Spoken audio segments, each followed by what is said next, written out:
Not one person in this room was born afraid of public speaking. Nobody. No matter how fearful you are of it today, no matter how nervous you might get about it today, not one person in this room was born afraid of public speaking. Nobody.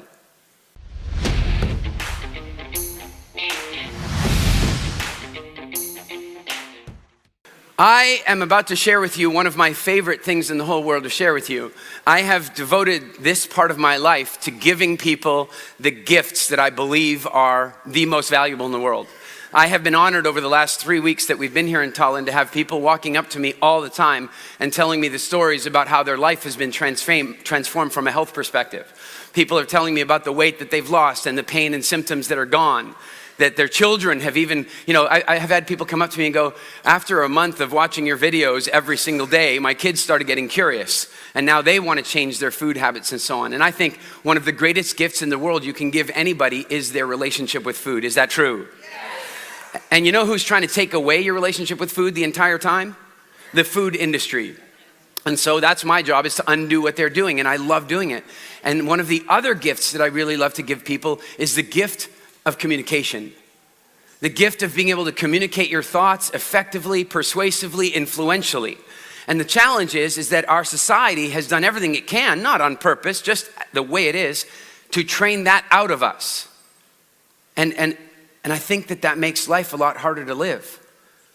I think some of you find yourselves having an intense conversation or a negotiation, and every now and again, you walk away from that conversation and you think to yourself afterward, I wish I'd said this. Who's had that feeling? I'd like it to go away. I'd like you to not have that feeling. I'd like you to say the things that you want to say. I'd like you to express yourself the way you want to express yourself. I suspect that if you do that, it will change your relationship with you. It'll change your significant relationships, your romantic relationships. It'll change your relationships with your parents. It'll change your relationships professionally. It'll change everything. And for those of you who are interested in getting an incredible professional advantage, I'm talking the biggest professional or business advantage possible. What we're going to do today is going to be unbelievably valuable. And I'm going to give you some of the sort of theory and science behind this. Now, this is going to be shocking for some of you, especially those of you that are younger. There was a time before the internet. I know. And then this will be even more shocking to some of you that are a little older than that. There was a time before television. Can you imagine, what did families do? They sat around the radio. No kidding, families used to sit around the radio. And so what's really shocking is there was even a time before the radio. And what did families do then? They sat around the fire. They sat around the fire, and I have been privileged to sit around that exact fire. And what I mean by that is that in my research for WildFit, I have had numerous visits with the Hadza Bushmen. And the Hadza Bushmen live very much the way most of our ancestors did for most of our history. And they sit around the fire. And I want you to think about something. If you're sitting around my fire 100,000 years ago, and I share a story with you, and it's entertaining and it's engaging and it makes you think and maybe it makes you laugh. But in that story, I tell you about the time that these big white rhinos tried to kill me. Because they really did. I'm not kidding you, it really happened to me. And I'm standing there and these big white rhinos are running toward me. And what I knew about white rhinos is that they don't have good eyesight. In fact, they barely can see. They can smell and they can hear. And so the reason they were running toward me is that they could smell me. And I knew as they were running toward me, and let me tell you something, rhinos are bigger than you think. Have any of you guys been in that cafe with the big white rhino head on the wall? That is to scale. That is what a big male white rhino, that's the size of its head. Then you add the body. And they're way faster than you would think. And when two of them are running toward you, this is basically how it feels in your feet. They're running toward you and you're doing this because they're shaking the ground. What does every inch of my being want to do when they're running toward me? Run. But I know that if I run, they're going to hear my footsteps, and that's going to give them the ability to follow me. And if I let them follow me with those big horns, I'm going to get some interesting piercings. Not good, right? And so instead of running, I stood there and stared them down and waited. And they got about 15 feet from me and they stopped. And they turned around and walked back into the bush. And then they got curious again when the wind shifted directly. They came running again at me. And then they got about 10 feet, 3 meters. And then they stopped again. And they walked away. If I had run, I would be dead today. Or certainly I would have interesting piercings one way or the other. And so imagine that we're sitting around the fire and I share that story with you. And a week later, you're off in the bush picking berries, doing whatever you want to be doing, and 2 white rhinos come running at you. And you suddenly remember, oh my God, I'm supposed to just stand still. And you stand still, and it saves your life. Whose fire do you want to sit around for the rest of your life? Do you understand? This is why we have this thing called the stage effect. For millions of years, your survival and your ability to thrive was completely dependent upon the stories being told around your campfire. It was the most valuable thing there was. Nothing could be more valuable than you sitting around the fire and hearing the stories. And you started listening to these stories when you were 2 and 3 years old. And by the way, can 2-year-olds understand even though they can't speak? Can they understand? Everything. They understand everything. The other day, I've got my little girl here in Thailand with me and my little boy who's not so little. My boy is 20 years old and my little girl's 2 years old. And so they don't get to spend much time with each other. And so they're hanging out. And I go to Zoe, I go, Zoe, do you love Daniel? And she goes, and I go, Daniel's your brother. And she goes, and I go, that means Daniel, that I'm Daniel's daddy too. And she goes, she understands it all. And so we're sitting around the fire, listening to these stories, and they are making it possible for us to survive the most difficult circumstances. And they're making it possible for us to thrive in the most difficult circumstances. And so our DNA loves stories.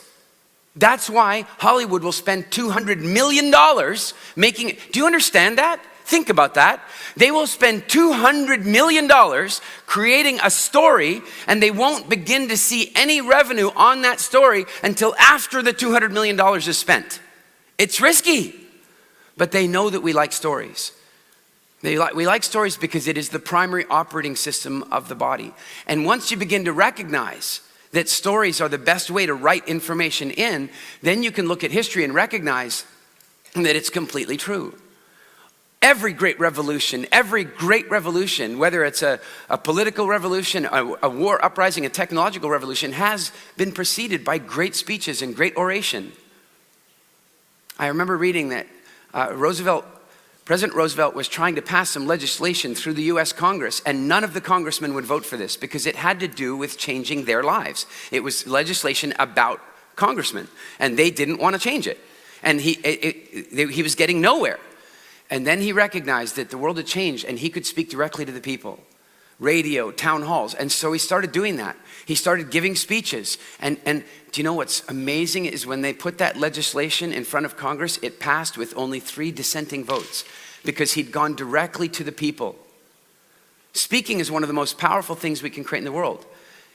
And by the way, can powerful things be used for both good and bad? Adolf Hitler gave 8,000 speeches. He knew exactly what he was doing. He wrote in his book, Mein Kampf, many years before World War II, he wrote in that book, essentially, that the microphone was more powerful than the pen, that speaking was more powerful than writing. That if you really wanted to stimulate people, if you really wanted to change their hearts and minds, you did it with great stories, you did it with great speeches. Speaking is one of the most powerful forces there is in our society. It creates an advantage in business and your professional life that is far past any other advantage.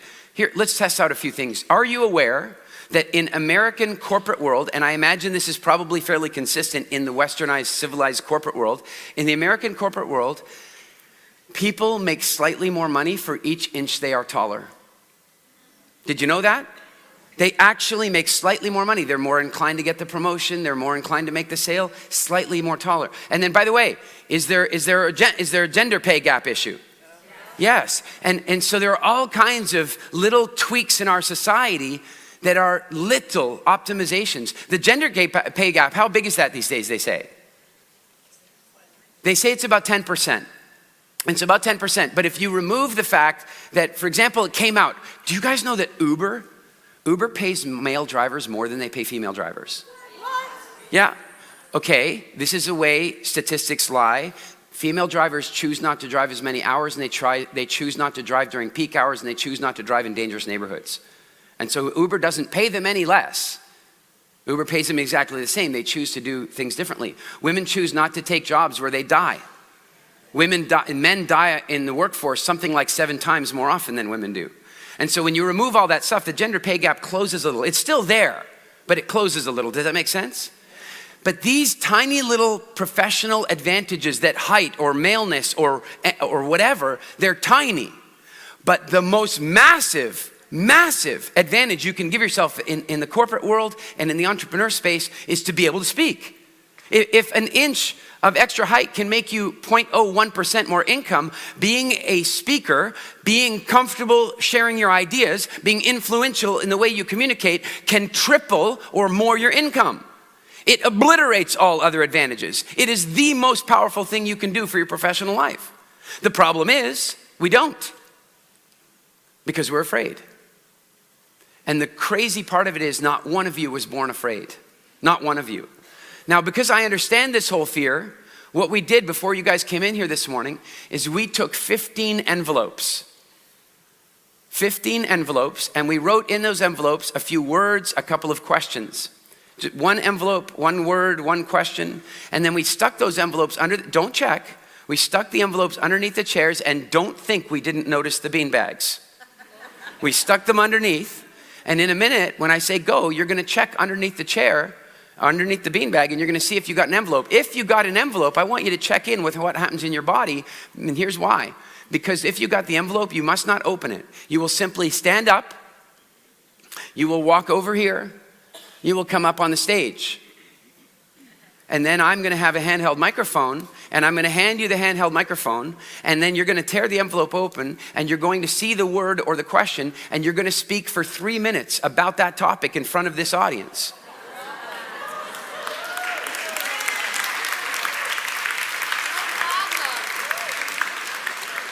I will tell you that one of the words is orgasm. Another word that's in there is Brexit. Another word that's in there, Donald Trump. So, who's ready? Go ahead and check. Okay, stop it. There are no envelopes.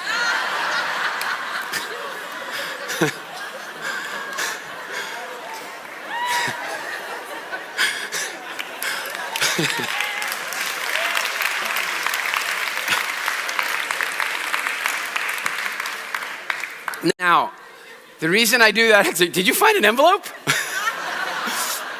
I do sometimes have envelopes, so they might be stuck under there. The reason I did that is there were a variety of different emotions that came up in the room.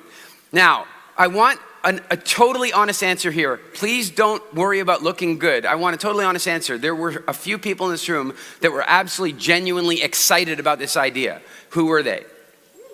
Wow, welcome to Mind Valley University. Because it is not like that out in the rest of the world. That was a good 15% of the room. In the rest of the world, in a room of this size, it would be 1 or 2 people. And they would almost always be one of my clients. It's how it is. It's how it is. How many people were like a little excited, but also your stomach was doing a little backflip thing routine, okay? All right? And how many were thinking, I'm not the least bit excited, and I feel like I might actually vomit? Who was in the category? And then how many of you are thinking, please no envelope, I won't do it? Anybody? And then there was a couple of you that thought, if there's an envelope, I'm not pulling it out. I know. And so what I want you to know is that I used to be in the category of that if I was sitting there in that chair and I found and I reached under and I touched an envelope, I would have immediately pulled my hand back and pretended I didn't have an envelope. I kid you not. I was so terrified of public speaking that if you called me on a Friday and you asked me to do a talk, if you called me on Monday and you asked me to do a talk on Friday, I would absolutely have said no. Without question, I don't care what the topic, how big the audience was, I would have said no. And when I said no, I would then have started feeling sick. And I would have continued to feel sick on Tuesday and on Wednesday and on Thursday. And I would have woken up on Friday morning feeling sick. And I said no. I don't even want to think what would happen if I said yes. That's how terrified I was. But you know what's so important about this? Not one person in this room was born afraid of communicating. Not one person in this room was born afraid of public speaking. Nobody. No matter how fearful you are of it today, no matter how nervous you might get about it today, not one person in this room was born afraid of public speaking. Nobody. It's really important for you to understand that. Can you imagine what would happen if a baby came out afraid of public speaking? How would it ever get its diaper changed? How would it get food? What happens is, at first, when babies are born, we are so thrilled by their noises, aren't we? Baby noises. I mean, aren't they incredible? I get home, if I miss Zoe's bedtime, like if I miss it occasionally, I come home and she's already in bed, I want to go wake her up. You can imagine my wife's reaction when I say that. I go, I'm going to go wake, I will never go wake her up. I'm going to go wake her up. No! But you know, in the morning now when she wakes up and immediately she starts talking. And she talks in some strange mix of English and Spanish and now Estonian. And it's beautiful and we love it. And most parents do. But then there comes a point in time after the age of 3 and 4 where the talking isn't so great. Where you're on a plane and the child is being too loud and that's where you're trying to go shh, shh. Indoor voice. Think before you speak. Children should be seen and not heard. And it begins. And almost every person in this room was subjected to at least some of this stuff when they were a kid. And that's where your apprehension of communicating, that's where your apprehension of speaking came from. Because social conditioning started putting a cocoon around you and started telling you to control yourself, to not be so excited. Is it true? And then we continue to live with that fear. We continue to live with that. And then it gets even worse because we go to school. And one of the things that teachers forget what it's like to think like a child. They do. Look, guys, when children are born, they have no meanings. They don't know what stuff means. And so their entire job for the rest of their life is to assess meanings. Oh, I have pain in my stomach from hunger. And when I cry, I get fed. Oh, look at that. When I cry, somebody sticks a boob in my mouth. Wait a minute, why did I stop doing that? Anyway. But the fact is that the children make a meaning. They make a meaning and then they continue to make more meanings. And the problem is that some of the meanings that we make when we're children, they become rules that we then keep. I spoke to the teens on the teen track here at Mind Valley University. I spoke to the teens. I told them a really embarrassing story. I'm going to share it with you. One day I was eating an apple. I was eating this apple. I was about 6 years old. And then I decided that I needed to use the washroom. So I went into the washroom in our house. I went in, closed the door, put the apple up on the shelf, went in and did my business. I won't act that part. Finished up. Flushed, washed hands, grabbed the apple, took a bite, opened the door, and walked out. And my mom was standing there. Now think about this from my mother's perspective. All she heard was toilet flush and son walking out with apple in his hand that he was eating while he was in the bathroom. How does my mom feel about this? Not good, right? So my mom goes, Eric, you can't do that. And I said, what? She goes, you can't eat an apple in the bathroom.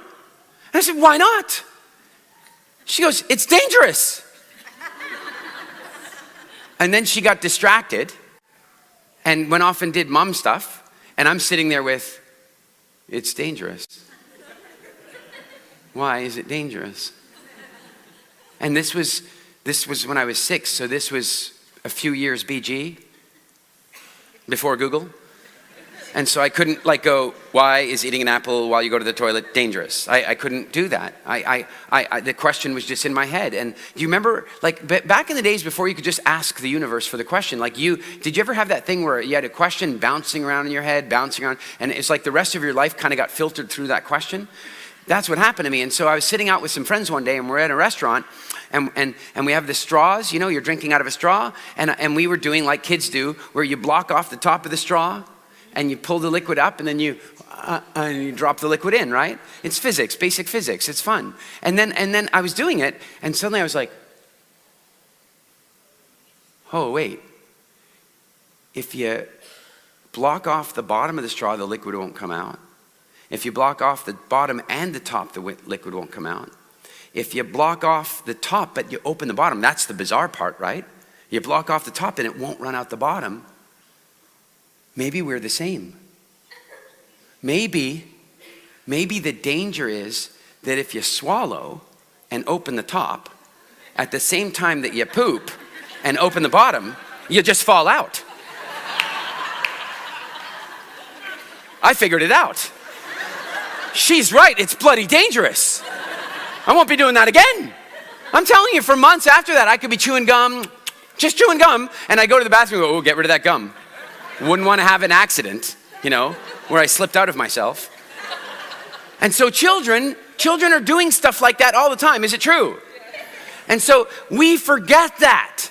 And so you're in a class and you're teaching, if you're a teacher, and you want to teach the children a bunch of things. You want to teach them the curriculum, but you also want to teach them how to learn. Is it true? And so you're teaching the class and you recognize that one of the students, JB, is just not paying attention. All distracted by her recent nuptials. She's just not paying any attention to my class. And so how am I going to teach her the lesson to pay attention? How am I going to teach her? I'm going to call on her. You see, what I'm going to do is I'm going to teach something, like I'm going to teach the great story of the War of 1812.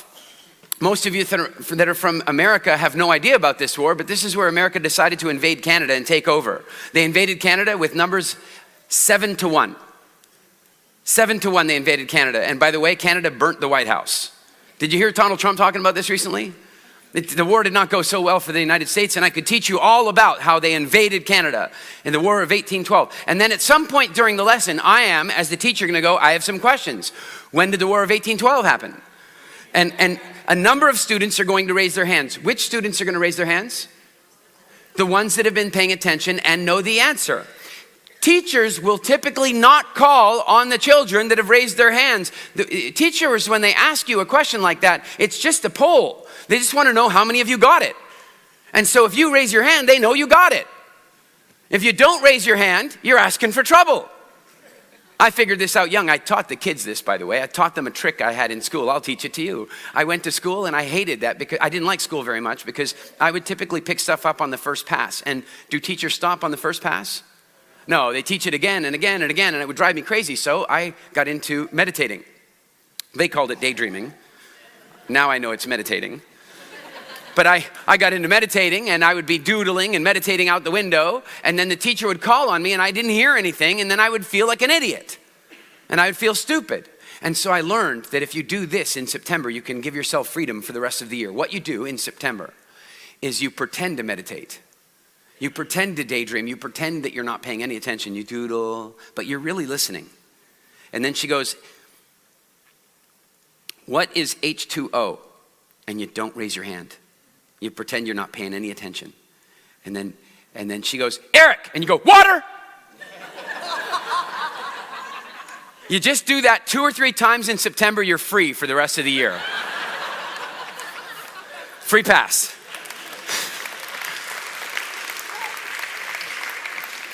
Now the trouble is that when children do this, when teachers do this, what they're trying to do is teach JB the lesson. They're going, when was the War of 1812? JB doesn't raise her hand. JB, when was the War of 1812? JB wasn't paying attention. Now in that moment, is she maybe going to get startled? If she gets startled, what kind of chemicals is her body going to produce? Cortisol, adrenaline even. And if she produces cortisol and adrenaline, here's something that a lot of people don't talk about, but the minute you start producing cortisol and adrenaline, you step back in time in your brain. You go to the more primitive parts of your brain. The more scared you are, the more primitive you go. The idea is if you're scared, you become pessimistic. It's safer that way. You see, if you're walking along in Africa and you suddenly see some lion tracks, that'll startle you. Tell me, it's happened to me. It'll definitely startle you. And in that moment, every rock that could be a lion starts looking like a lion. Is that true? Is that safer than mistaking a lion for a rock?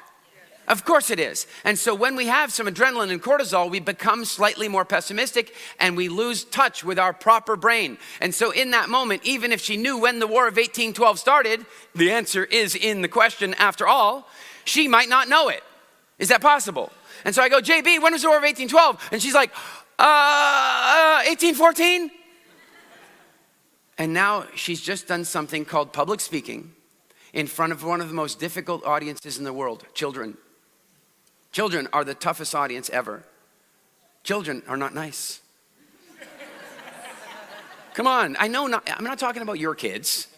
I'm not talking about my kids. I'm talking about the rest of them. They're not nice. When are JB's classmates going to remember, or when are they going to forget that she made this mistake? When? Never. JB goes off to Palo Alto. She starts the next big .com company. She's a billionaire. She flies to her 25th anniversary, high school anniversary. She arrives in a private jet. Limousine picks her up. She's got all the jewelry and the cool stuff and the great clothes. And she shows up at her reunion and she walks in the door and they go, look guys, it's 1814. Because they're never going to forget. But the real problem is that the teacher intended to teach JB the lesson, pay attention in my class. But the lesson JB got that day was, public speaking is freaking terrifying. And for the rest of her life, maybe, she's nervous every time somebody hands her a microphone, every time somebody asks her to do a toast or prepare a conversation. And this is what's happened to so many of you as well at various points. I will tell you that I was so terrified that it would make me sick to even think about speaking. But the transition I've gone through over the last 20 years has completely changed my life because of the stage effect. I'm going to share some things with you. When I was 15 years old, I was homeless. And when I say homeless, I should point out that I was living in a place called Edmonton.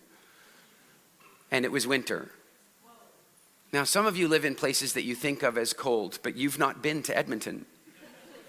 I will tell you that in Edmonton in the wintertime, it is absolutely routine for it to be minus 30 degrees, minus 40 degrees. And for those of you that are Americans that are wondering what that means in Fahrenheit, minus 40 is the same in both.